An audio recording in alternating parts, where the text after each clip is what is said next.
Hi friends, मैं इमरान आपका सार ओडिया यूट्यूब चैनल में स्वागत करता हूं दोस्तों। तो दोस्तों चलिए हम आज बाल मुकुंद गुप्त की विषय बनाम लाड़कार्जन निबंध को हम अध्ययन करते हैं और इस विषय को समझने का प्रयास करते हैं। तो चलिए दोस्तों इस विषय को शुरू करते हैं। बनाम लाड़कार्जन बाल मुकुंद गुप्त के द्वारा लिखी गई निबंध है। इसमें बाल मुकुंद गुप्त शिव शंभू के द्वारा लाड़कार्जन को एक व्यंग रूप में उन्हें तंज कसते हैं। जैसे शिव शंभू बचपन में बुलबुल का बड़ा एक आनंद होते थे, उनको लेकर एक खुशी महसूस होती थी, क्योंकि बालक शिव शंभू अपने हाथों में बुलबुल को बैठाने का कोशिश करता था, अपने हाथों में रखकर वो आनंदित होता था।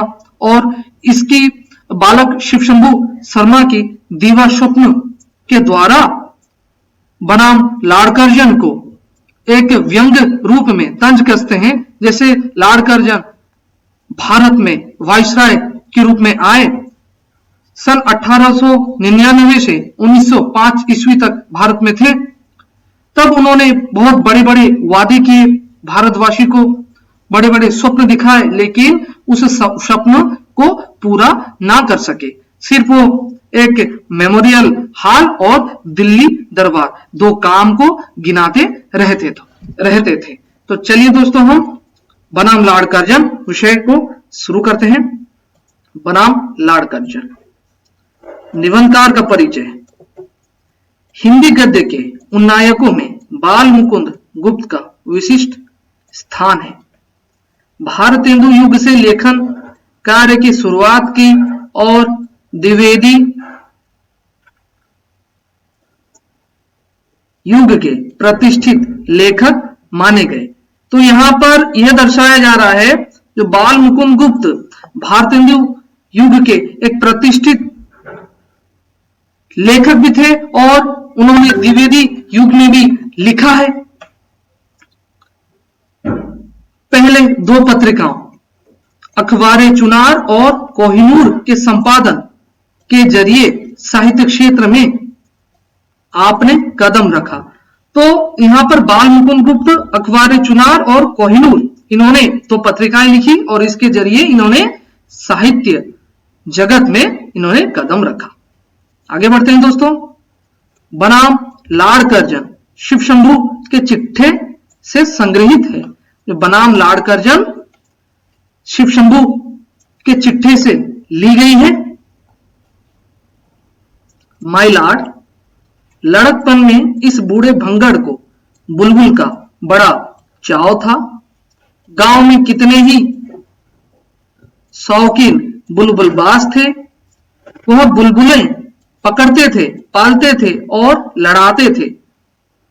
बालक शिव शंभू शर्मा बुलबुलें लड़ाने का चाव नहीं रखता था। तो यहाँ पे क्या बताया जा रहा है? भंगड़ मतलब जो भांग के नशे में रहने वाला।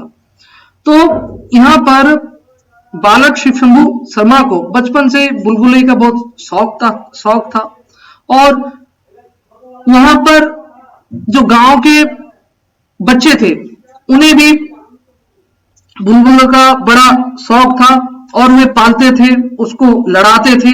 लेकिन बालक शिव शंभू शर्मा को बुलबुल को लड़ाने का कोई शौक नहीं था। वो बस बुलबुली के साथ क्या करते थे? खेलना चाहते थे। केवल एक बुलबुल को हाथ पर बिठाकर ही प्रसन्न होना चाहता था। पर ब्राह्मण कुमार को बुलबुल कैसे मिले? पिता को यह भय था कि बालक को बुलबुल दो तो वह मार देगा। देखिए तो यहां पर क्या दर्शाया जा रहा है ना, बचपन से ही बालक शिव शंभू शर्मा को बुलबुलों से खेलना बहुत पसंद था और जबकि वो हमेशा प्रयास करते थे बुलबुलों के साथ खेलने के लिए, लेकिन उनके पिताजी के डर से वो बुलबुलें के संग ज्यादा खेल नहीं पाते थे, क्योंकि वो ब्राह्मण कुमार थे, इन्हें बुलबुलें मिलना मुश्किल होती थी। क्यों ना? पिताजी को डर था यदि बालक बुलबुले पक्षी के साथ खेलेगा तो उसे मार देगा। तो और बीच में यहां पर जो एक पात्र दिखाया जा रहा है बालक शिव शंभू शर्मा, जो मेन महत्वपूर्ण जो पात्र हैं वो सबको आपको ध्यान रखना है। एग्जाम में अंदर से क्रिएट होकर ही क्वेश्चन बनते हैं। आगे चलते हैं दोस्तों। अथवा उसके हाथ से बिल्ली छीन लेगी तो पाप होगा। बुलबुल पकड़ने की नाना प्रकार की कल्पनाएं मन ही मन में करता हुआ बालक शिव शंभू सो गया। तो यहां पर क्या दर्शाया जाता है? पिताजी को डर था यदि बच्चा बुलबुले हाथ में पकड़ेगा तो उसे मार देगा, बुलबुले पक्षी मर जाएगी।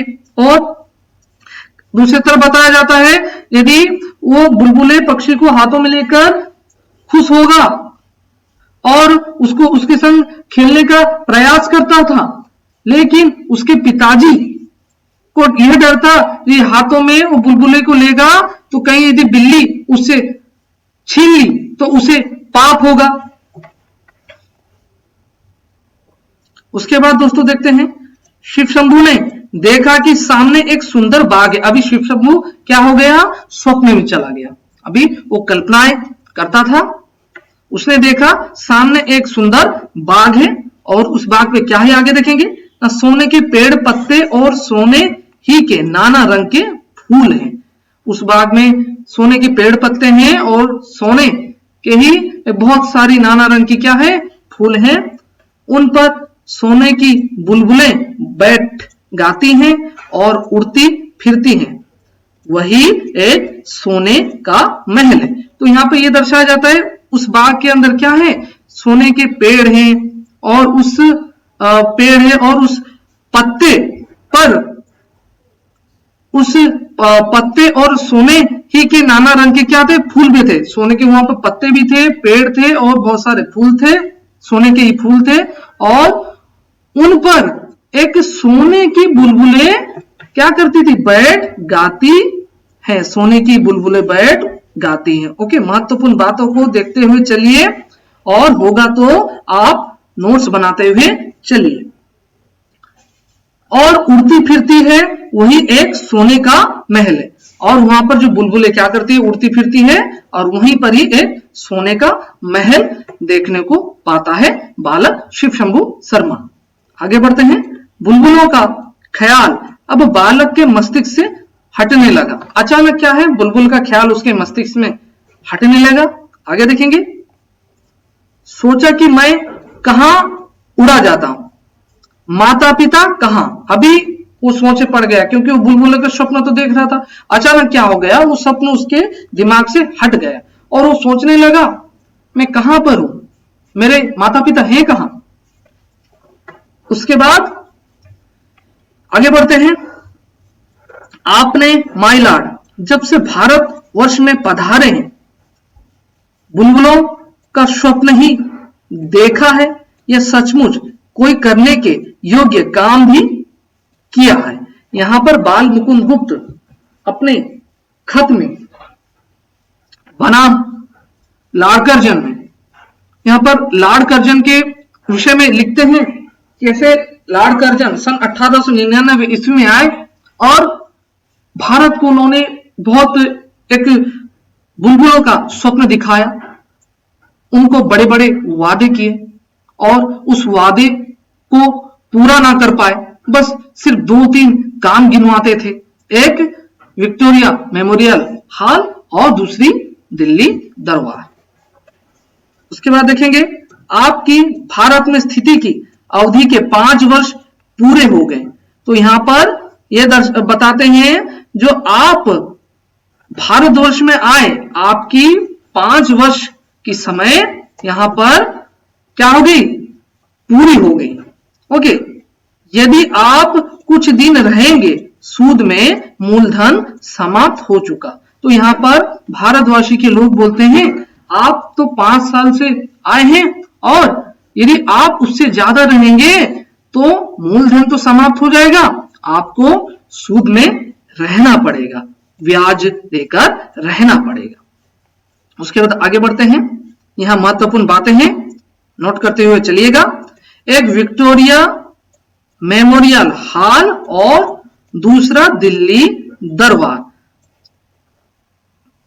पर जरा विचारिए तो ये दोनों काम शो हुए या ड्यूटी। तो यहां पर भारतवासी के लोग बता रहे हैं, जो एक विक्टोरिया मेमोरियल हॉल और दूसरा दिल्ली दरबार, बस ये आपने ही बनाया है।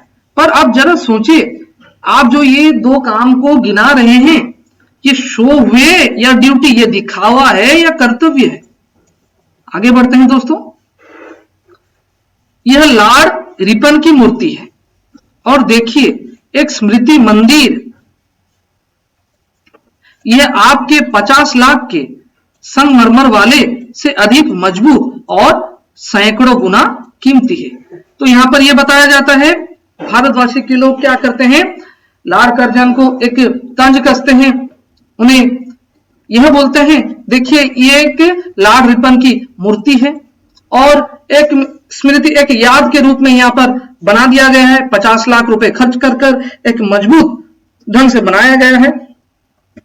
क्योंकि भारतवासी के लोग क्या थे, बहुत परेशान हो गए थे, क्योंकि बड़े बड़े वादे, बड़े बड़े इतने वादे देते थे, लेकिन बड़े बड़े वादे में ये खड़े उतर ना पाते थे, बस एक बुलबुलों का स्वप्न दिखाते थे, एक बड़ा उनके पास कोई काम करेंगे, उनको एक स्वप्न की तरह दिखाते थे, मैं ऐसे कर दूंगा, मैं वैसे कर दूंगा, मैं एक सोने का देश बना दूंगा, ओके, इस तरह बातें बताते थे, लेकिन वो बातों पर खड़ा ना उतर पाते थे। तो ना खड़ा उतर पाकर जब लोग परेशान हो गए, तब लोग कहने लगे, यहां पर एक लॉर्ड रिपन की मूर्ति है, देखिए एक यादों के रूप में बनाया गया है, इसमें 50 लाख रुपए खर्च करके एक मजबूत बनाया गया है, ओके।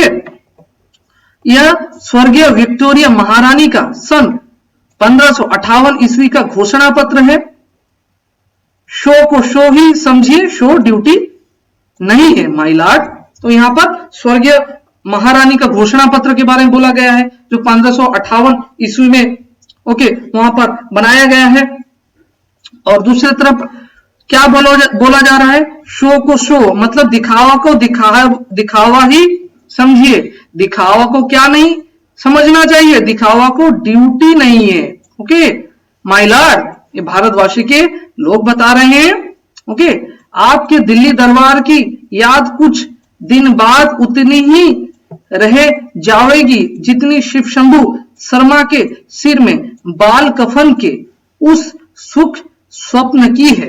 तो यहां पर भारत के निवासी, भारत के लोग ये बोल रहे हैं, आप जो दिल्ली दरबार का जो गिना रहे हैं, उसकी याद उतनी ही रह जाएगी जितनी बालक शिव शंभू शर्मा बचपन में जो सुख स्वप्न देखा करते थे, ओके। तो आपका ये क्या हो जाएगा, एक सुख स्वप्न की तरह रह जाएगा, क्योंकि आप तो सिर्फ दो ही काम ही गिना रहे हैं, दिल्ली दरबार और विक्टोरिया मेमोरियल हॉल, ओके।